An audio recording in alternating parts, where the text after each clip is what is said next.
ආයිබෝවන් අපි SSY Academy YouTube channel එක හරහා ඔයාලට දැන් කියලා දෙන්න හදන්නේ 2025 අයවැය යෝජනා අනුව රාජ්‍ය සේවකයන්ගේ වැටුප් වැඩිවීම කොහොමද හැදෙන්නේ කියලා ඔයාලට සරලව කියලා දෙන්න තමයි අපි මේ වීඩියෝ එක ගෙනෙන්නේ. අපේ channel එක තාම subscribe කරලා නැත්නම් subscribe කරන්න කියලා ඉල්ලා සිටිනවා. හොඳයි. දැනට අපි රාජ්‍ය නිලධාරීන්ට වැටුප් ලබා දෙන්නේ 3/2016 චක්‍ර ලේඛනයට අනුව ඒ චක්‍ර ලේඛනයට අදාළව වැටුප් පරිමාණ සටහන් කරලා තියෙනවා. හොඳයි. 2025 අයවැයට අනුව අයවැය යෝජනාවලට අනුව ඔබගේ වැටුප වැඩිවීම තීරණය වෙන්නේ වැටුප් පරිමාණය අනුව. අපි ඔයාලා ගන්න වැටුප් පරිමාණය අනුව මූලික වැටුපේ වැඩිවීම වෙනස් වෙන්න පුළුවන්. වෙනස් වෙනවා.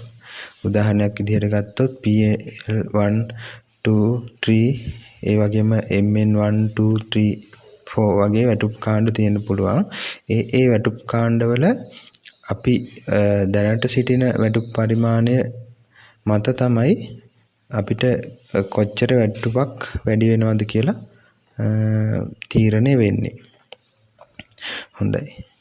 අපි මූලික වශයෙන් බලමු කාර්යාල කාර්ය සහායක මහත්මියගේ වැටුප් කාණ්ඩය උදාහරණයක් විදිහට අරගෙන කොහොමද වැටුප වැඩි වෙන්නේ කියලා.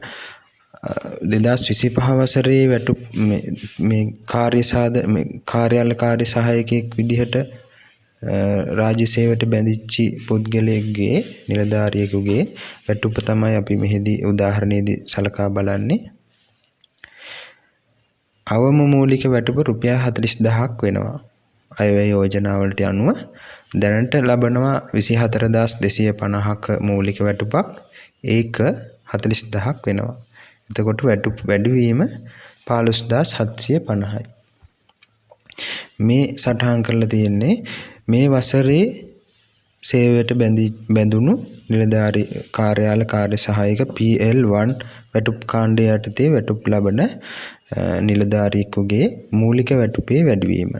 මෙම 15750 වැඩි වෙන්නේ 2027 ජනවාරි වෙන විට. අදියර කිහිපයක් අට්ටේ වැඩි වෙනවා. අපි ඒක පැහැදිලි කරලා දෙන්නම්. ඒ වගේම මම වීඩියෝ එකෙන් තව දුරටත් පැහැදිලි කරනවා එක් වැටුප්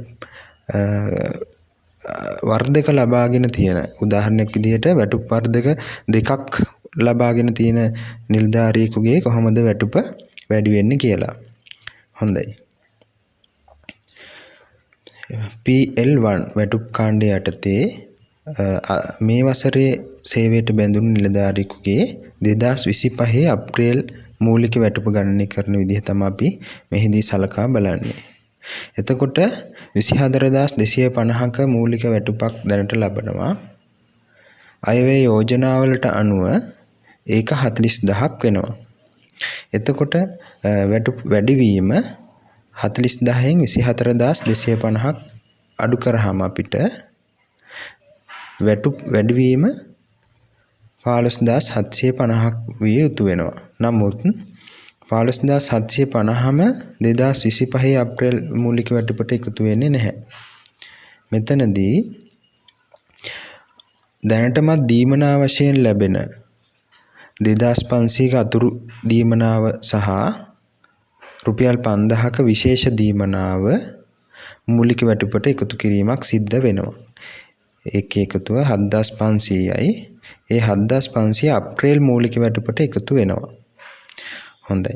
එතකොට අපිට මෙන්න මෙතන 7500ක් දැනට මූලික වැටුප් දීමනා වශයෙන් ලැබෙන දීමනා දෙකක් එකතු වෙනවා මූලික වැටුප විදිහට. එතකොට 15750ක් විදිහට හම්බෙච්චි වැටුප් වැඩිවීමෙන් මූලික වැටුපට 7500ක් එකතු වූ නිසා තවදුරටත් වැටුප් වශයෙන් මූලික වැටුපට එකතු වෙන්න තියෙන්නේ 8250යි. හොඳයි 8250යි. ඒ වගේම 2025 අයවැය යෝජනාවලට අනුව කියනවා 2025 අප්‍රේල් මූලික වැටුප නියත වශයෙන්ම රුපියල් 5000කිමුත් වැඩි කරනවා කියලා. එතකොට මේ 5000ත් 2025 අප්‍රේල් වැටුපට අපි එකතු කරනවා. හොඳයි. ඉන්පසු අපි බලමු වැටුප් වැඩිවීමට අදාළව තව කොපමණ ප්‍රමාණයක් වැඩි වෙන්න තියෙනවද කියලා. කලින් 7500ක් දීමනා විශයෙන් ලැබිච්ච ටික මූලික වැටුපට එකතු කරා. එවිට වැටුප් වැඩිවීමට තව ඉතුරු වුණේ 8250යි. ඊට අමතරව අප්‍රේල් මාසයට අදාළව රුපියල් 5000ක වැටුප් වැඩිවීමක් නියත වශයෙන්ම ලබා දෙන නිසා ඒකත් අප්‍රේල් මූලික වැටුපට අපි එකතු කරා. 7500 සහ 5000 ඉවත් කරාම තවදුරටත් 3250ක වැටුප් වැඩිවීමක් ලැබිය යුතුව තියෙනවා. මෙන්න මේ 3250 මූලික වැටුපට එකතු වෙන්නේ අවස්ථා තුනකදී. 2025 අයවැය යෝජනාවලට අනුව මෙන්න මේ ඉතිරි වෙන ප්‍රමාණයෙන් 30%ක් අප්‍රේල් 2025 අප්‍රේල් වැටුපට එකතු වෙනවා. 3250න් 30%ක් වෙන්නේ 975ක්. ඒක අපි මූලික වැටුපට එකතු කරනවා. ඊට අමතරව ඉතිරි 70% සමාන කොටස් දෙකක් වශයෙන් 2026 සහ 2027 වසරවල ජනවාරි මාසවල මූලික වැටුපට එකතු වෙනවා. හොඳයි. 2025 මූලික වැටුපට මින් 30%ක් එකතු කළ යුතු වන නිසා අපි ඒක 2025 අප්‍රේල් මූලික වැටුපට එකතු කරලා මෙතනින් දක්වනවා. හොඳයි. එතකොට 2025 මූලික වැටුප කාර්යාල කාර්ය සහායක මහත්මියකගේ දැනට ලබන 24250ට අමතරව මූලික වැටුප වැඩි වෙනවා 7500කිනුත් රුපියල් 5000කිනුත් සහ 975කිනුත් වශයෙන්. එතකොට එකතුව 2025 අප්‍රේල් මූලික වැටුප 37725ක් බවට පත් වෙනවා. මේක තමයි 2025 මූලික වැටුප. හොඳයි. ඒ වගේම අපිට දීමනා වශයෙන් ජීවනාංක දීමනා වශයෙන් 17800ක් දැනටමත් ලැබෙනවා. එම 17800 මූලික වැටුපට අමතරව දීමනාවක් විදිහට එකතු වෙනවා. ඒ වගේම WNOP 108ක් මූලික වැටුපෙන් අඩු වෙනවා. එතකොට දැන් අඩු වෙන්නේ 2025 අප්‍රේල් මාස වැටුප මූලික වැටුප වැඩි වුණ නිසා ඉන් 108ක් තමයි අඩු වෙන්නේ. ඒක රුපියල් 3018ක් වෙනවා. හොඳයි. ඒ අනුව 37725ට 17800ක් එකතු කරලා WNOP අඩු කරන්න ඕන 3018ක්. ඒ අනුව අපිට 2025 අප්‍රේල් වල දල වැටුප 52570ක් බවට පත් වෙනවා. PL1 වැටුප් කාණ්ඩය යටතේ වැටුප් ගන්න නිලධාරියෙකුගේ. හොඳයි. පැහැදිලි කියලා මම හිතනවා. නැවතත් කිව්වොත් 2025 අප්‍රේල් වැටුප ගණනය කිරීම දැනට 24250ක් ලබන නිලධාරියෙකුගේ මූලික වැටුපට එකතු වෙනවා. දැනට දීමනා වශයෙන් ලැබෙන 2500ක් සහ 5000ක් වන දීමනා ඊට අමතරව එකතු වෙනවා රුපියල් 5000ක් සහ 975ක්. ආදී වශයෙන් එකතු කරාම 37725ක් එනවා. ඊට අමතරව ජීවනාංක දීමනාව එකතු වෙනවා සහ WNOP අඩු වෙනවා. ඒ අනුව 2025 මූලික වැටුප 52507 වෙනවා. මේ වැටුප 2026 ජනවාරි වන විට 37725ට එකතු වෙනවා. මෙන්න මෙතන 100ට ඉතිරිච්ච යාගෙන් 135ක් 1137ක් 750ක්. ඒ වගේම 2027 ජනවාරි වල ඉතිරි 135 එකතු වෙනවා 1137යි 750ක්. එවිට තමයි PL1 කාණ්ඩය යටතේ වන නිලධාරියෙකුගේ මූලික වැටුප රුපියල් 40000ක් වෙන්නේ. හොඳයි. අපි බලමු ඊළඟට MN4 වැටුප් කාණ්ඩය යටතේ වැටුප් වර්ධකයක් සහිතව දැනට රාජකාරී සිදු කරන නිලධාරියෙකුගේ මූලික වැටුපේ කොහොමද වෙනස් වීම සිද්ධ වෙන්නේ කියලා. හොඳයි. 2025 චක්‍රලේඛ අයවැය යෝජනාවලට අනුව නව සැලරි ව්‍යුහයට අනුව MN4 වැටුප් කාණ්ඩය 53060ක් විය යුතු බවට තීරණය කරලා තියෙනවා. හොඳයි. නමුත් අපි මෙතනදී සලකා බලන්නේ දැනටමත් වැටුප් වර්ධක දෙකක් ලබන නිලධාරියෙකුගේ කොහොමද වැටුප වැඩි වෙන්නේ කියලා. හොඳයි. අපි බලමු MN4 යටතේ වන නිලධාරියෙකුගේ දැනට වැටුප් වර්ධක දෙකක් තියෙන නිලධාරියෙකුට දැනට ලැබෙන මූලික වැටුප. ඒක 32380ක් වෙනවා.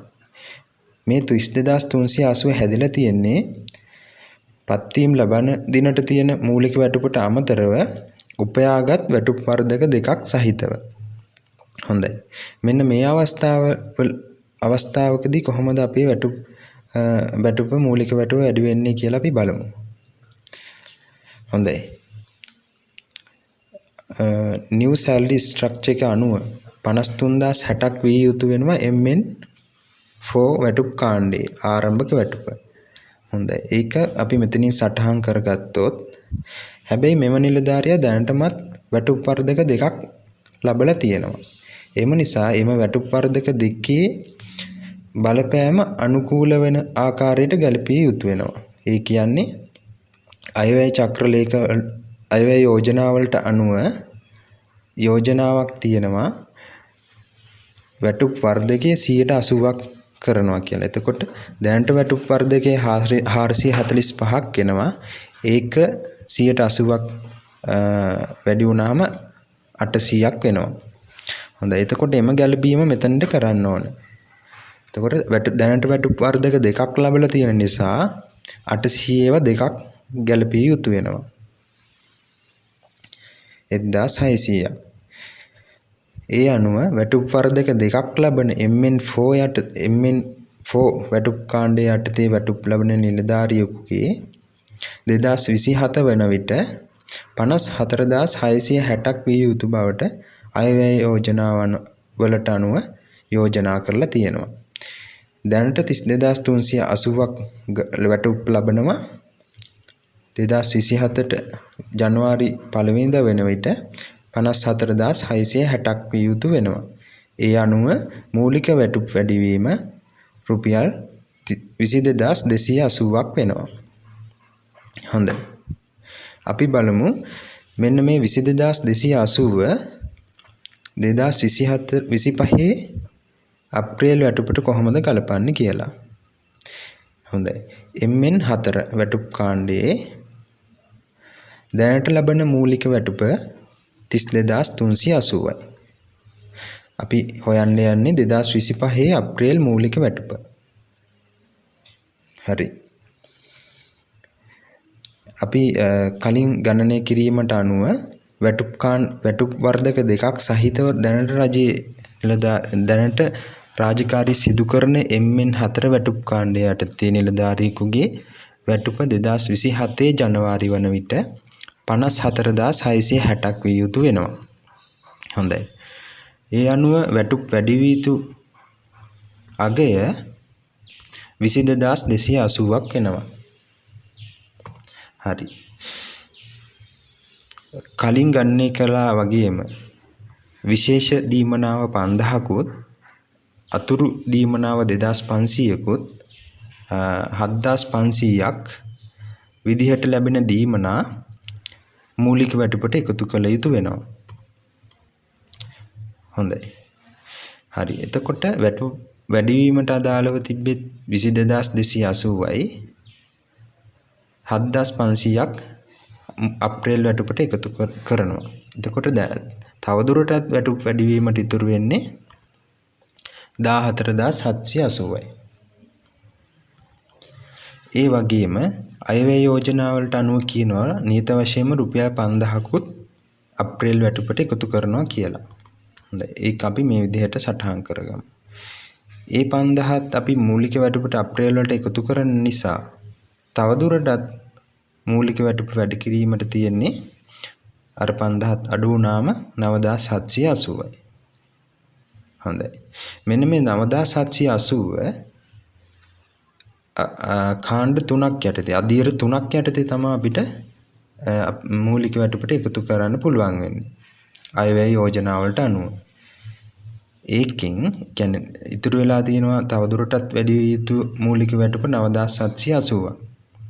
9,780න් 130ක් 2025 අප්‍රේල් වැටුපටත් 135 බැගින් 2026 ජනවාරි සහ 2025 ජනවාරි වශයෙන් එකතු කිරීමක් සිද්ධ කරනවා. හොඳයි. 130ක අගය අපිට 2,934ක් විදිහට ලැබෙනවා. 130 එකතු කළ යුතුයි 2025 අප්‍රේල් මූලික වැටුපට. අපි ඒක මේ විදිහට සටහන් කරලා බලමු. හරි. එතකොට MN4 වැටුප් කාණ්ඩය යටතේ වැටුප් ලබන රජයේ නිලධාරියෙකුගේ වැටුප් වර්ධක දෙකක් සහිතව රාජකාරී සිදු කරන නිලධාරියෙකුගේ 2025 මූලික වැටුප රුපියල් 47,814ක් බවට පත් වෙනවා. හරි. ඒ වගේම ජීවනාංක දීමනාව එකතු වෙනවා දීමනාවක් විදිහට සහ WNOP 8%ක් අඩු වෙනවා අලුත් මූලික වැටුපට අනුව. ඒක 108ක් වෙනවා. 108 අඩු කළාම 108ක අගය 3,825යි 712ක් වෙනවා. ඒ අනුව දල වැටුප 61,788යි 788ක් වෙනවා. මේ අගය MN4 වැටුප් කාණ්ඩය යටතේ වැටුප් වර්ධක දෙකක් ලබන නිලධාරියෙකුගේ දල වැටුප වෙනවා. හොඳයි. මෙතනදී කියන්න ඕනේ 130යි අපි ඉතුරු අගයෙන් එකතු කරේ 135 ඒවා දෙකක් අපිට තවදුරටත් ලැබිය යුතු වෙනවා.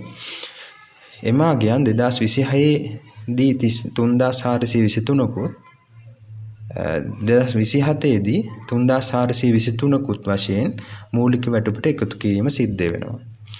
මෙන්න මේ අගයන් ටික එකතු කළාට පසුව තමයි MN4 වැටුප් කාණ්ඩය යටතේ වැටුප් ලබන වැටුප් වර්ධක දෙකක් සහිතව දැනට වැටුප් ලබන නිලධාරියෙකුගේ වැටුප 54,660ක් බවට පත් වෙන්නේ. හොඳයි. මම මේ වීඩියෝ එකේම තවත් ඔයාලගේ වැටුප් කාණ්ඩ වැටුප් පරිමාණ වලට අදාළව 2025 අයවැය යෝජනා වලට අනුව අලුත් වැටුප් ව්‍යුහය දක්වලා තියන්නම්. ඔයාලට පුළුවන් එතකොට මෙන්න මේ තියෙන්නේ ඔයාලගේ වැටුප් පරිමාණ වලට අනුව කොහොමද මූලික වැටුප සකස් විය යුතු වෙන්නේ කියලා. MT MN4 MSL ආදී වශයෙන් තියෙනවා. එතකොට මම ගණනය කළා වගේම ඔයාලටත් වැටුප් වර්ධකවල බලපෑම ගණනය කරලා මෙන්න මේ වැටුප් වර්ධක වලින් අපිට එකතු කරලා ඔයාලගේ මූලික වැටුප ඔයාලටම හදාගන්න පුළුවන්. හොඳයි. මම හිතනවා වීඩියෝ එක ඔයාලට පැහැදිලි කියලා. මේ වගේ වීඩියෝ එකකින් ආයෙත් හමු වෙමු. ස්තුතියි හැමෝටම.